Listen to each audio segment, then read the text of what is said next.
ಅಮೆರಿಕದ ಬೆದರಿಕೆಗೆ don't care ಅಂತ ಹೇಳಿ ಭಾರತ ಹೇಳ್ತಾ ಇದೆ. ರಷ್ಯಾದಿಂದ ತೈಲ ಖರೀದಿ ಮಾಡಿಬಿಟ್ರೆ ನಾನು ನಿಮಗೆ ಜಾಸ್ತಿ ಟ್ಯಾಕ್ಸ್ ಹಾಕ್ಬಿಡ್ತೀನಿ ಅಂತ ಡೊನಾಲ್ಡ್ ಟ್ರಂಪ್ ಏನು ಮಾತಾಡಿದ್ರು. ಇದಕ್ಕೆ ಭಾರತ ಕೇರ್ ಮಾಡದಂತೆ ಕಂಡು ಬರ್ತಾ ಇಲ್ಲ. ಹೊಳೆಯ ನೀರಿಗೆ ದೊಣ್ಣೆ ನಾಯಕನ ಅಪ್ಪಣೆ ಎನ್ನುವ ರೀತಿಯಲ್ಲಿ ರಷ್ಯಾದಿಂದ ತೈಲವನ್ನು ಖರೀದಿ ಮಾಡೋದು ಭಾರತ ಮುಂದುವರೆಸಿದೆ. ರಷ್ಯಾದಿಂದ ತೈಲ ಖರೀದಿ ಮಾಡಿದ್ದಕ್ಕಾಗಿ ಭಾರತವನ್ನು ಅಮೆರಿಕ ಟೀಕೆ ಮಾಡ್ತಾ ಇದೆ. ಅಮೆರಿಕ ಅಧ್ಯಕ್ಷ ಡೊನಾಲ್ಡ್ ಟ್ರಂಪ್ ಉನ್ನತ ಸಹಾಯಕನಿಂದ ಟೀಕೆ ವ್ಯಕ್ತವಾಗಿದೆ. ಇಲ್ಲಿ ರಷ್ಯಾದಿಂದ ತೈಲ ಆಮದು ಮುಂದುವರೆಸುವುದಾಗಿ ಭಾರತ ತಿಳಿಸಿದೆ. ಭಾರತ ಸರ್ಕಾರದ ಮೂಲಗಳು ಈ ಮಾಹಿತಿಯನ್ನು ಕೊಟ್ಟಿವೆ. ಈ ಮೂಲಕ ಯುಕ್ರೇನ್ ವಿರುದ್ಧದ ಯುದ್ಧಕ್ಕೆ ಭಾರತವೇ ಧನ ಸಹಾಯ ಮಾಡ್ತಾ ಇದೆ ರಷ್ಯಾಗೆ. ಯುಕ್ರೇನಲ್ಲಿ ಜನಗಳ ಮಾರಣಹೋಮ ಆಗ್ತಾ ಇದ್ದರೆ ಈ ಮಾರಣಹೋಮ ಮಾಡ್ತಿರೋದು ರಷ್ಯಾಗೆ ಧನ ಸಹಾಯ ಮಾಡ್ತಿರೋದು ಯಾರು ಅಂದರೆ ಭಾರತ. ಯಾವ ಮೂಲಕ ಅಂದರೆ ರಷ್ಯಾದಿಂದ ತೈಲವನ್ನು ಕೊಂಡುಕೊಳ್ಳುವ ಮೂಲಕ. ತೈಲ ಕೊಂಡುಕೊಳ್ಳದೇ ಇದ್ದರೆ ರಷ್ಯಾ ಬಳಿ ಹಣ ಇಲ್ಲದಂತಾಗುತ್ತೆ. ಹಣ ಇಲ್ಲದೇ ಇದ್ದಾಗ ಉಕ್ರೇನ್ ಮೇಲೆ ಅವರು ದಾಳಿ ಮಾಡಲ್ಲ. ಈಗ ಪರೋಕ್ಷವಾಗಿ ಭಾರತ ಉಕ್ರೇನ್ ಮೇಲಿನ ಈ ಮಾರಣಹೋಮಕ್ಕೆ ಧನ ಸಹಾಯ ಮಾಡ್ತಿರೋದೇ ಭಾರತ.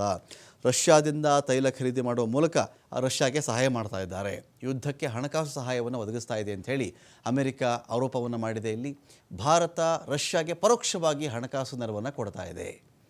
ಮೊದಲು ರಷ್ಯಾದಿಂದ ತೈಲ ಖರೀದಿ ಮಾಡೋದು ನಿಲ್ಲಿಸಬೇಕು ಭಾರತ ಅಂಥೇಳಿ ಟ್ರಂಪ್ ಪ್ರಭಾವಿ ಸಲಹೆಗಾರ ಸ್ಟೀಫನ್ ಮಿಲ್ಲರ್ನಿಂದ ಈ ಆರೋಪ ವ್ಯಕ್ತವಾಗಿದೆ.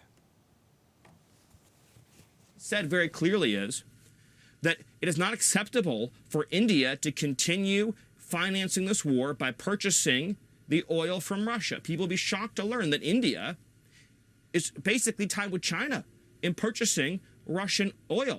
That's an astonishing fact. India portrays itself as being one of our closest friends in the world, but they don't accept our products. They impose massive tariffs on us. We also know they engage in a lot of cheating on immigration policies that is very harmful to American workers.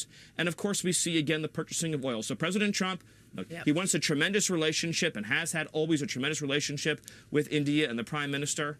But we need to get real about dealing with the financing of this war. So President Trump, all options are on the table to deal diplomatically, financially, and otherwise with the ongoing war in Ukraine. He said very clearly is that it is not acceptable